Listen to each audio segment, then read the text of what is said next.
문예지 탐구방송 요즘 소설 이야기 131번째 이야기 시작합니다.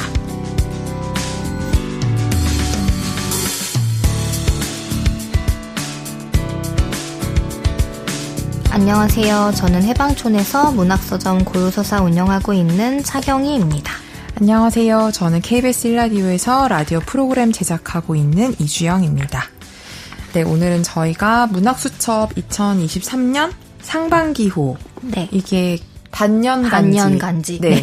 반년간지라고 보통 얘기를 하죠. 상반기, 하반기 이제 한 권씩 나오는데, 통관으로는 5호이고요. 저희가 기억에 작년 하반기호에 네. 서장원 작가랑 최현미 네. 작가 작품 네. 소개했던 기억이 있는데요.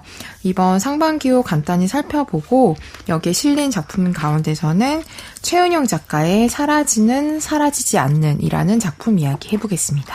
네, 문학수첩은 특이하다고 해야 할까요? 시작하는 페이지가 그 젊은 아티스트들의 작품을 소개하는 특집으로 시작을 하더라고요. 네. 이번 호에서는 젊은 화가라고 이제 칭하고 있는 김판묵 작가의 작품을 실어서 소개를 하고 있고 그에 관한 작가 노트 같은 글과 함께 소개가 되고 있습니다.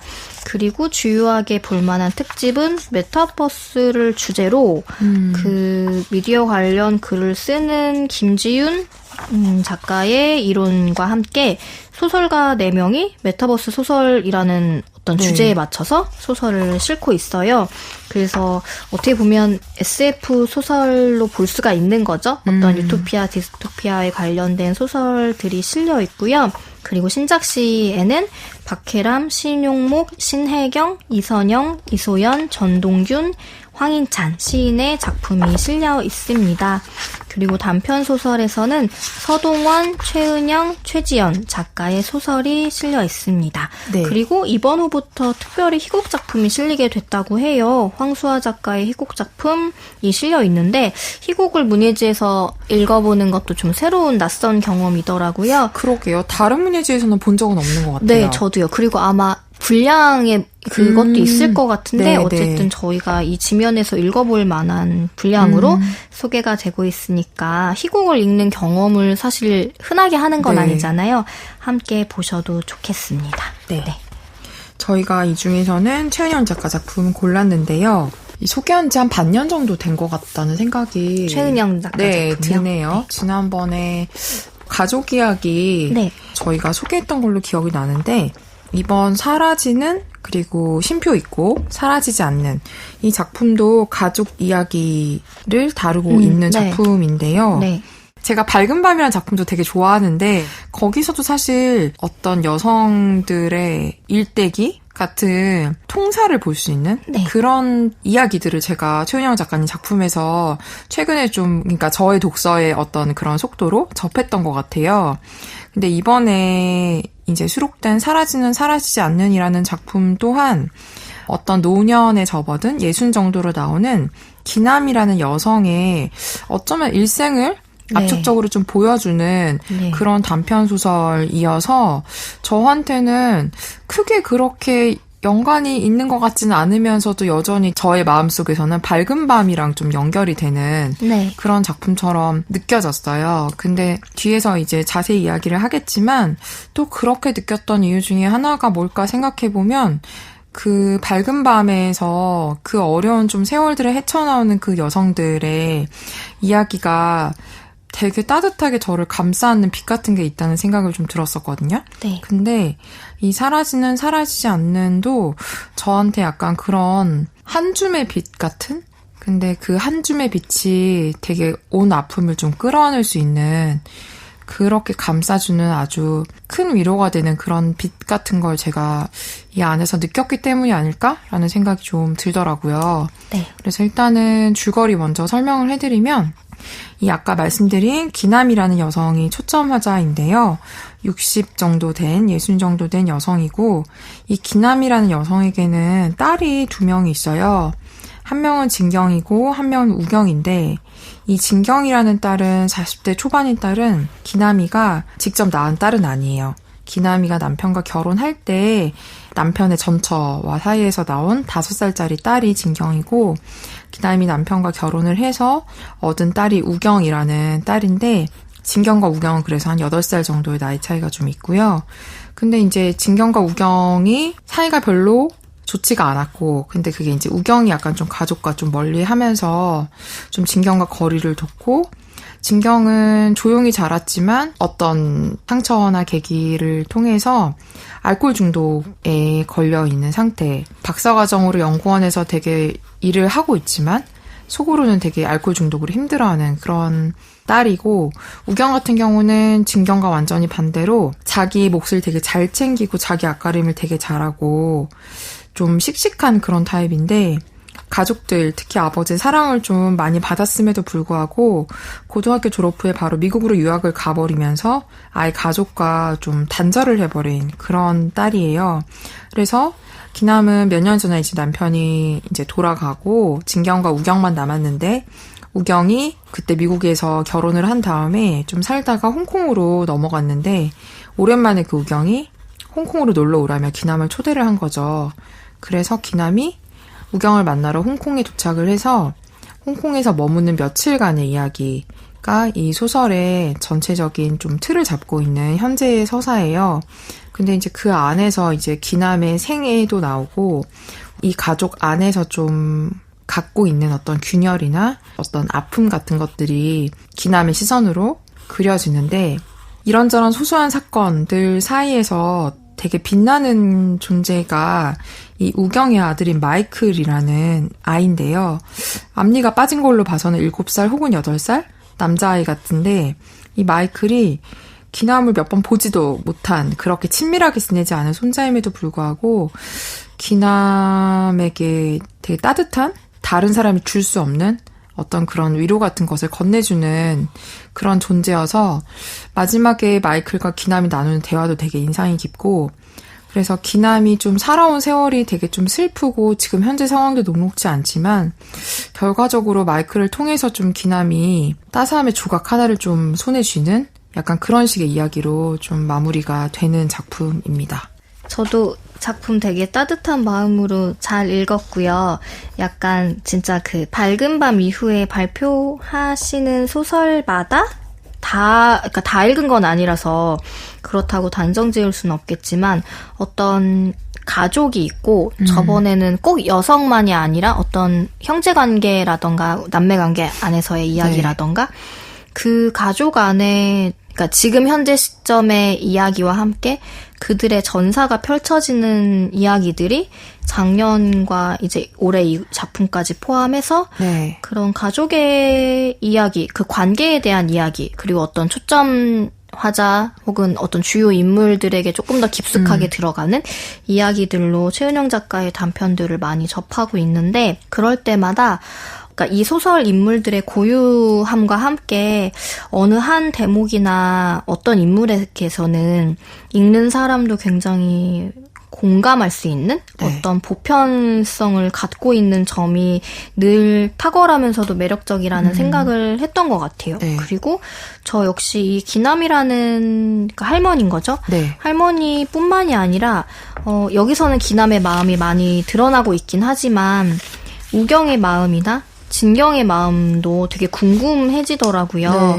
그게 기남의 시점으로 이들의 마음을 들여다보고 있는 것이라서 뭐 깊숙하게 알 순 없지만 그냥 어떤 왜 그럴까라는, 그러니까 저는 읽으면서 우경이 결국에는 기남에게도 어떤 거리를 유지를 하는데 굳이 왜 초대를 했을까? 그건 어떤 좋은 딸로 보이기 위한 하나의 역할일까? 이런 생각이 들기도 하고 가장 마음이 아팠던 거는 그냥 그런 생각을 많이 했던 것 같아요. 기남이 어릴 때 식모로 팔려가는 거잖아요. 팔려가서 어떤 집에서 식모살이를 하면서 표면적으로는 나쁘지 않게 지냈지만 알고 보면 가족들이 그냥 자신을 더 이상 키우기 싫은 다섯째 딸인가요?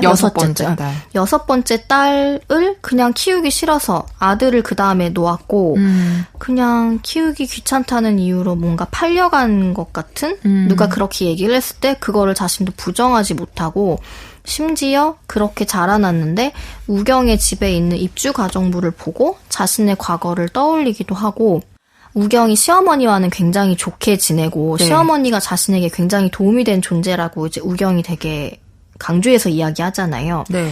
그래서 우경에게는 자신이 친엄마임에도 저 시어머니만큼의 존재가 아니구나라는 걸 느끼는데 그걸 되게 눈치 보고 근데 좀 이렇게 단정 지을 순 없지만 결국에는 사랑받지 못하고 자란 사람의 어떤 움츠러듦 같은 게 느껴지는 부분이 있어서 그게 되게 속상하다고 해야 되나? 그러니까 꼭 사랑받아야만 당당하고 멋지게 좋은 엄마가 된다라는 뜻으로 하는 얘기는 아니지만 기남이 갖고 있는 그 아픔을 아무도 보듬어주지 못하고 살아온 것 아닐까? 네. 근데 아주 잠시나마 진경이라는 남편의 딸이 네. 자신에게 어떤 엄마가 내 엄마라서 좋아라는 그 한순간의 빛의 시절이 있었고 네. 그리고 마이클이라는 손자도 또한 자신의 성격을 닮았다라는 어떤 내적인 그런 친밀감과 함께 어린이의 다정함에 기대서 이 기남이 사랑을 느끼는 것? 네. 그런 것들이나 읽다 보면은 기남이라는 인물에게 굉장히 좀 속상하고 안타까운 면이 있다라는 생각이 들어요. 그리고 사실 기남은 멋진 할머니라는 생각이 많이 들거든요. 네. 탁구를 여기서 모르는 사람들과 맞아요. 함께 치는 장면도 그렇고 마이클을 위해서 거북이 관련된 뭐 장난감이나 그런 인형 같은 걸 모아오기도 하고 혼자서 충분히 언어가 통하지 않는 외국에서도 잘 다닐 수 있는 물론 여기서 뭐 나이 때문인지 아니면 다른 이유 때문인지 뭔가를 자꾸 까먹고 잃어버리고 하는 할머니로 나오긴 하지만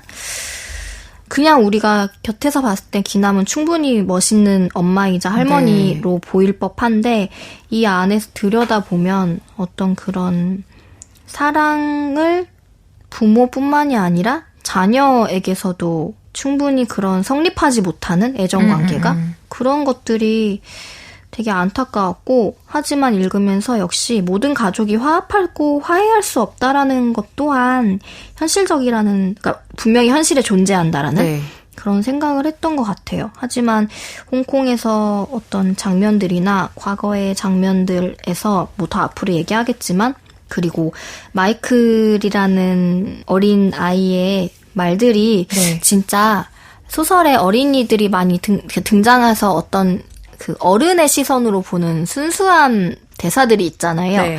근데 그거랑은 차원이 다른 맞아요. 진짜 이거는 어린이를 어른이 보지 않고 어린이의 세계에서 할 수 있는 말들을 이 최은영이라는 작가가 정말 잘 아는구나라는 생각을 많이 했던 것 같아요. 왜냐하면 다른 뭐 유사한 시점에 읽었던 어린이가 등장하는 어떤 다른 소설의 것과는 굉장히 확연히 다른 느낌을 받게 되고 이 기남이 마이클의 어떤 막 순수함의 위로를 받았다. 이거와는 좀 차원이 다른 어떻게 맞아요. 표현해야 될지 모르겠지만 정말 어린이든 어른이든 1대1의 관계가 이렇게 성립이 되면서 마음을 나눌 수 있다라는 생각을 많이 했던 것 같아요. 그러니까 정말 이 여기에 등장하는 인물들의 비중이 문제가 아니라 진경도 사실 비중이 그렇게 많지 않게 등장하지만 그리고 그 우경의 남편 또한 제임스. 네, 잠깐 등장하고 사라지지만 그러니까 거의 뭐 현재의 시점에서는 등장했다 보이지 않고 사라지는 역할 정도 하지만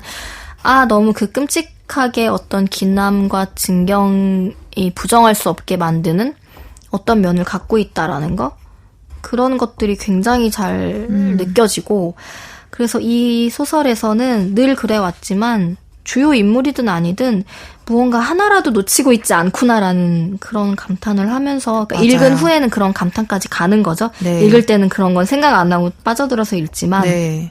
정말 이 작가의 섬세함은 되게 다른 것이 아니구나라는 생각을 하면서 읽었습니다.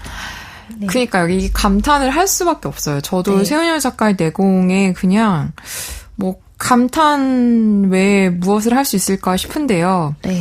진짜 저도 이렇게 단편 소설에서 한 캐릭터의 마음에 깊숙이 젖어서 푹 빠져서 읽은 게 되게 오랜만이었거든요. 네. 그래서 이 기남을 생각하면 되게 마음이 계속 아려요. 근데 네. 이것을 어떤 캐릭터를 창조해서 독자들 마음에 이렇게 심어둔다는 것은 어떻게 가능한 것일까. 네. 그런 생각이 또 들고, 거기다가 이 캐릭터가 더 좀 울리는 거는 아까 말씀하신 것처럼 우리 약간 보편성을 가지고 있어서 이 글을 읽는 독자들이 다 저마다의 가족을 떠올리게 하는 약간 그런 식의 좀 마법 같은 그런 것들도 갖고 있다는 생각이 들어요. 네. 근데 정말 이 기남이 너무 슬프고 안타깝고, 기남은 약간 늘 거절당하는 존재? 환영받지 못하는 존재라는 생각이 좀 들었는데,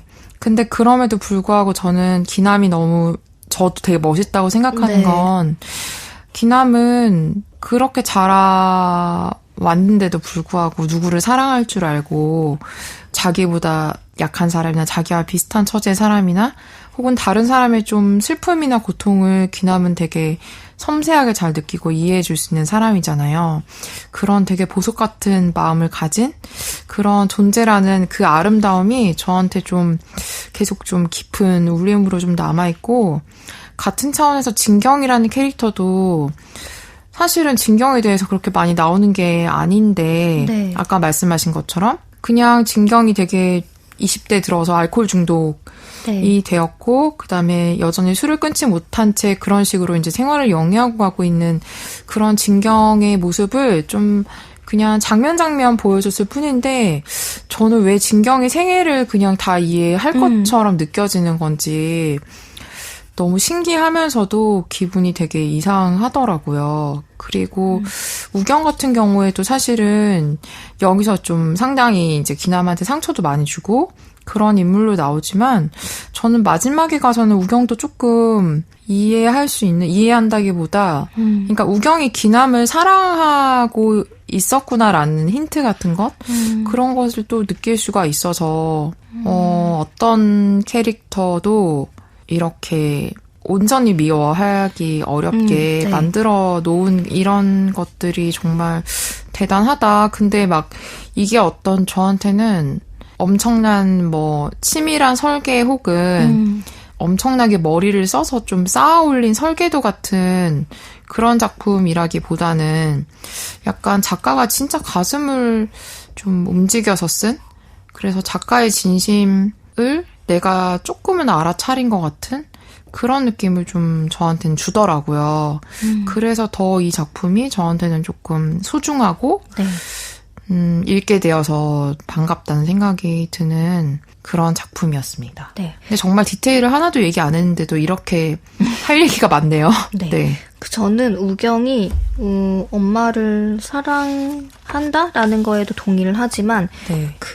되게 사랑하고 싶구나라는 생각을 많이 했던 것 같아요. 그러니까 어떻게 지내야 할지를 모르겠지만 노력하고 있구나. 왜냐면 진경 언니나 아빠에 관해서는 그거를 우경이 놔버렸다라는 생각을 많이 했는데, 아빠가 우경을 진경 앞에서 티나게 편애했음에도 아마 그거 되게 불편했을 거라는 생각 들고, 네. 그래서 결혼하고 아빠는 한 번도 초대하지 않았고, 심지어 아빠 돌아가셨을 때 장례에도 가지 않았잖아요. 네. 아마 우경은 엄마를 되게 사랑하고 싶었고 어쩌면 사랑받고 싶었다라는 생각도 들더라고요.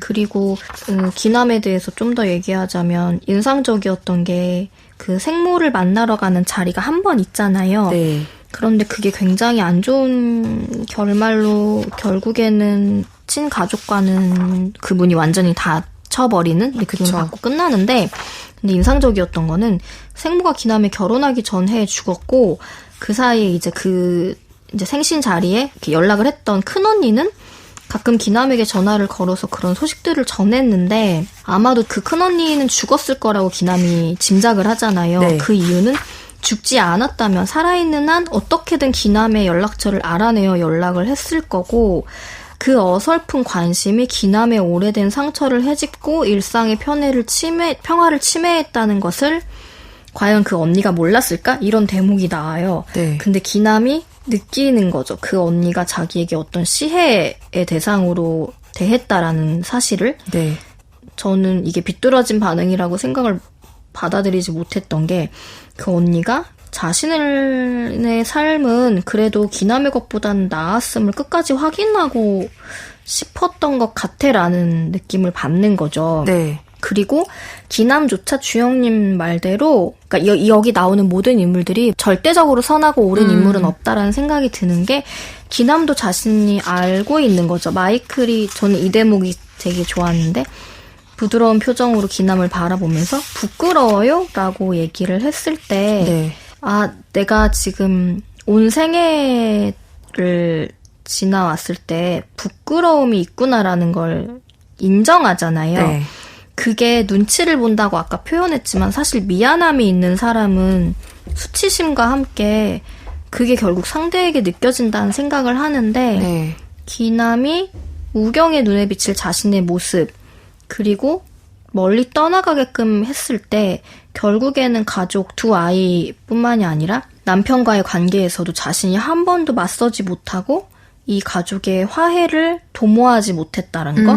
진경이 집을 나간다고 했을 때도 붙잡지 않았고 나가는 게 최선이라고 어떻게 보면은 외면이나 회피라기보다는 네. 가장 불화가 없을 만한 방법들을 선택하면서 결국에는 모두에게 상처를 준 것은 아닌지 하지만 그러면서도 끝내 자신 또한 부모에게 단 한순간도 사랑받지 못했던 자신이 그 사랑을 끝내 희망했던 마음? 그러니까 결국에 기남도 자신이 어디서 물러섰고 그게 진경과 우경에게 어떤 상처를 줬을 것이라는 것은 짐작하고 있는 것 같아요. 네. 그게 결국엔 자신에게도 사랑을 받지 못했던 게 상처이지만 사랑을 힘껏 주지도 못하는 것? 네. 왜냐하면 사실 사랑을 준다고 해서 상대가 다 온전히 받아들이지 않는 경우도 있으니까 그런 것들이 되게 인상적이었어요. 그러니까 표면적으로 부모에게 사랑받지 못하고 뭐 이렇게 극단적으로 표현하면 버림받은 자신 네. 그리고 아이들 자녀들에게조차 온전히 받아들여지지 않는 자신 이렇게 극단적으로 이 소설의 줄거리나 이야기를 관계를 요약할 수도 있겠지만 그렇게 단편적으로 얘기하는 것뿐만이 아니라 큰언니와의 관계라던가 네. 어떤 진경이나 우경의 자신의 엄마로서의 모습 근데 아마 우경과 진경도 엄마에게 받고 싶었던 게 각각 있었을 것 같아요. 네. 그거를 자신이 온전히 그들이 원하는 방식으로 주지 못했던 건 아닐까라는 거에 대한 기남이 분명히 알고 짐작하고 인정하는 부분이 있는 것 같아서 네. 그리고 남편과의 관계에서도 그렇고 네.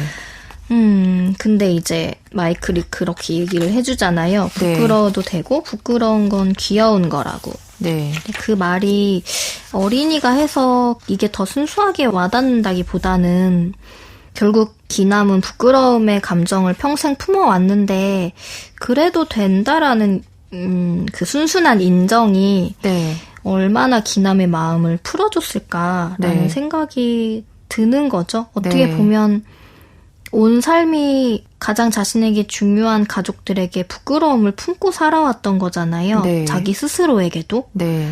근데 그거를 이 아이가 아마 언젠가는 잊겠지만 그래도 지금은 한 번도 기대하지 않았던 그 말을 마이크를 통해 들으면서 막 모든 평생에 쌓아온 그런 것들이 해소되는 건 아니겠지만 네.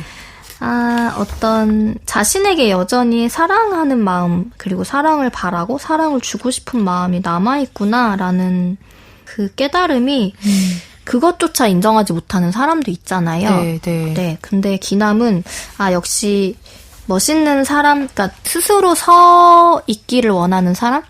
그런 생각을 많이 하게 됐어요. 네. 그래서 뭐 기남이 꼭 상처만 받고 굉장히 노력을 많이 해오고 이런 대우를 받을 만한 엄마가 아닌데 이렇게 흘러가는 게 아니라 기남이 품고 있는 부끄러움 끝에 무엇이 있었는지 이 소설을 통해서 굉장히 잘 들여다볼 수 있었다는 생각을 하면서 소설의 끝이 굉장히 좋았습니다. 네, 맞아요. 네. 그러니까 진짜 되게 좀 사실적인 에피소드? 아까 그 큰언니 얘기하셨는데 네. 저도 진짜 이 풍경이 너무 눈앞에 그려지는 거예요. 네. 옛날에는 정말 이랬겠다라는 생각과 함께 그 집안에 이런 사람이 있잖아요. 굳이 소식 안 전해줘도 되는데 연락해서 이거는 너한테 알려줘야 될 것 같다라고 하면서 상처를 해짓거나 불편하게 만드는 그런 존재. 근데 그 존재가 나의 큰언니라는 혈육이고 그것을 통해서 그녀가 느꼈을 어떤 감정까지 이야기하는 부분에서 저도 되게 좀 공감을 했고요. 그래, 이런 사람이 있지, 이런 관계가 있지, 그리고 이 사람들이 원하는 것들이 있지, 이런 생각이 좀 들었고, 아까 얘기하신 그 마이클이 기남을 그냥 자신도 모르는 채 안아주는 그런 장면이나, 네. 진경이 이제 5살, 진경이 5살이었을 때 기남을 엄마로 만났을 때 진경의 그 마음이 저는 좀 많이 슬펐어요. 네. 근데 기남은 이제 사실은 그 진경의 마음을 보았기 때문에 떠나지 못한 거잖아요. 네, 진경과 네. 이제 가족들을. 근데 어쨌든 진경의 그 뭐랄까 안간힘 같은 건데 그럼에도 불구하고 그 순수한 그 마음이 얼마나 좀 강력한 것인지, 그리고 저는 이 문장에서 좀 마음이 덜컹했는데 그 진경이 이제 뭐 외출했을 때 발 시리다고 하니까 네. 기남의 신발을 이제 꼭 품에 안고 어린 진경이 이제 엄마에게 준 그런 에피소드를 이야기를 하면서 진경은 자기가 줄 수 있는 것은 무엇이라도 주고자 했다. 이제 젊은 기남에게 그 얘기하면서 기남은 세상에 그런 마음이 있다는 걸 진경을 만나고서야 알게 되었다. 그 마음을 기남은 힘을 다해 꼭 쥐고서 결코 잃고 싶지 않았다. 라고 하는데 저는 이 간절함, 절실함이 너무 좀 느껴지는 거예요. 기남이 그동안 살아왔던 세상에는 이렇게 진경이 주는 그런 색깔의 사랑이 없었다는 것을 깨달으면서 한번 슬펐고, 두 번째는 기남이 정말 이 사랑을 얼마나 귀하게 여기는지 자신의 인생에서 그게 또 느껴져서 좀 슬펐거든요. 그러니까 약간 사실은 뭐 흔히 우리가 뭐 아이들에게서 느끼는 그런 식의 좀 그 순수한 사랑이 주는 감동이라고 할 수도 있겠지만, 그거를 기남의 입장에서 생각하니까 조금 더 다르게 좀 저한테 다가오는 그런 것들이 있더라고요. 근데 이 소설에 다른 많은 장면이나 어떤 관계들을 그릴 때도 이런 식으로 저한테 좀 많이 다가왔던 것 같아요. 그냥 되게 평범한 에피소드인데 그것이 좀 불러일으키는 감정의 뭐 농도나 깊이나 이런 것들이 특별히 이 최은영 작가의 손을 거치면 이런 것들이 왜 이렇게 좀 깊어지는 것일까? 맞아요. 또 슬퍼지는 것일까? 늘 우는데 약간 왜 이럴까라는 생각을 좀 읽으면서 계속 좀 하게 되네요. 어떤 겉핥기가 아니라는 생각을 되게 많이 하는 것 같아요. 그러니까 거리감을 유지를 하는 게 뭐 네. 저는 소설을 안 써서 모르겠지만 되게 중요하다는 얘기들을 하잖아요. 네. 인물과의 거리감이라던가 인물 간의 어떤 설정들. 네. 근데 그거를 항상 왜 그래야 돼? 나는 더 보고 싶고 더 말하고 싶어라고 얘기해주는 지점들이 있는데 그게 촌스럽거나 억지스럽지 않고 네. 정말 이 얘기까지 해야 우린 다 얘기할 수 있어라는 확신으로 이 소설이 쓰여지고 있다라는 생각을 많이 하는 것 같아요. 그냥 저는 놀랐던 대목도 남편이 여기서 되게 존재감이 없잖아요. 네네네. 그리고 젊은 시절에 자신에게 어떻게 다가왔는지에 대한 얘기를 하는데 그 얘기를 한 다음에 기남은 그의 말을 다 믿었다. 그가 진실했기에 자신 또한 진실해야 한다고 생각했다. 기남은 그의 질문에 모두 정직하게 답했다. 마음을 열어 자기 상처를 보여준 답례로 그가 일평생 그 사실을 들먹이며 기남의 약점으로 삼을 줄 그때는 미처 알지 못했기 때문이다. 그냥 이렇게 되게 짧게 처리가 되는데도 얼마나 잔인한 사람이었을까 기남에게 그 남편이 네. 라는 상상을 하게 해주는 거죠. 너무 뻔하잖아요. 뭐 네이트판식으로 네. 얘기하면 이 식모였던 맞아요. 너를 내가 거뒀더니 뭐 네가 어쩌고 저쩌고 네. 뭐 내가 너를 불쌍한 너를 네. 가엾게 여겼는데 네. 너무 뻔한 네. 대사들이 그냥 이렇게만 처리가 됐는데도 얼마나 기남에게 잔인한 사람이었을까. 그리고 그 진경의 발 시리지만 엄마하고 신발을 품에 안고 있었던 그 행동. 뭐 이것도 사실은 엄마가 생겼으니 나도 사랑받고 싶어. 네네. 이런 거라고 얘기할 수도 있겠지만 네. 근데 어떤 기남에게는 내가 누구든 내가 어떤 사람이든 절대적인 사랑을 주는 존재들이 저에게는 진경과 마이클 같은 거죠. 네. 그러니까 나에게 생긴 엄마 그리고 몇 번 보지 않았지만 나에게 생긴 날아온 할머니 네. 이렇게 봤을 때 그냥 그 존재 자체를 그 존재이기 때문에 그걸 살아가는 느낌? 네. 저 할머니가 저 엄마가 어떤 사람이든지 간에 나 그냥 너무 좋아. 나 너무 좋고 그냥 잘 지내고 싶어. 내가 좋아하는 거 주고 싶어. 이런 마음들? 그런 순수함? 이게 모든 어린이라서 그렇진 않을 거예요. 모든 어린이라고. 그냥 기남도 상대가 누구든지 간에 절대적으로 사랑하는 마음을 분명 받았던 순간들에 대한 이야기들이 같이 있어서 안타깝고 주영님 말씀대로 거절당하는 게 익숙한 사람이면서도 그렇지 않은 순간들이 분명 존재한다. 그리고 기남은 그거를 알아보는 사람이라는 거. 네. 그게 되게 중요하다라는 생각을 소설을 읽으면서 하게 된 것 같아요. 그러니까 굉장히 우리가 만나고 관계를 맺는 정말 가까운 가족들뿐만이 아니라 살아가면서 사람들에게 뭐 이용당하기도 하고 나쁜 대우를 받기도 하잖아요. 근데 그건 내 의지와 상관없이 흘러가는 일들인 거고 또 내 의지와 상관없이 이렇게 예쁜 순간들이 나에게도 분명 있다. 되게 그게 사소한 것이고 어떤 아이들의 천진함은 기남이 너무 잘 아는 것처럼 한 계절만 지나도 잊혀질 수 있는 잊히는 순간들이겠지만 하지만 내 삶에서 그런 순간들이 존재한다라는 거. 아까 잠깐 말씀드렸던 홍콩에서 모르는 언어도 통하지 않는 사람들과 중국인과 그냥 쇼핑몰에서 탁구를 우연히 치게 됐는데 마지막에 그 사람들이 자신을 안아줬을 때 이 사람들에게 나는 어떤 존재인지 나이도 많고 뭐 언어도 통하지 않는 어리버리한 사람이지만 탁구를 연이어 이기는 기남이 얼마나 멋져 보였겠어요. 그것만으로도 그냥 이 사람들은 이 기남을 인정해주잖아요. 마지막에 포옹을 해주고 그 포옹이 굉장히 감동적인 거죠. 맞아요. 네. 그런 순간들. 이 분명히 존재한다라는 거를 기남은 모르지 않는 사람이라서 더더욱 좀 지지해주고 싶은 그런 마음을 하게 된 것 같아요. 네. 저희 사실은 문학수첩이 그렇게 막 찾아서 읽는 다른 개간지에 비해서 찾아서 읽는 문예지는 아니라고 저는 생각을 해요. 그럼에도 눈밝은 독자님들은 아마 챙겨서 보시면 너무 좋겠다라는 생각이 좀 계속 드는 작품이고요. 그래서 저희도 좀 많은 분들에게 이 작품이 조금 다가갔으면 좋겠다는 마음에서 소개를 하게 되었습니다. 네, 이렇게 문학수첩 2023년 상반기호에 실린 최은영 단편소설 사라지는 사라지지 않는에 대해 이야기 나눠보았습니다. 문예지 탐구방송 요즘 소설 이야기 다음 시간에는 현대문학 2023년 5월호에 실린 정용준 신작 단편소설을 소개할 예정입니다.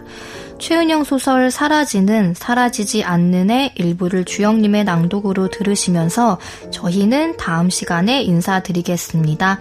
들어주셔서 고맙습니다.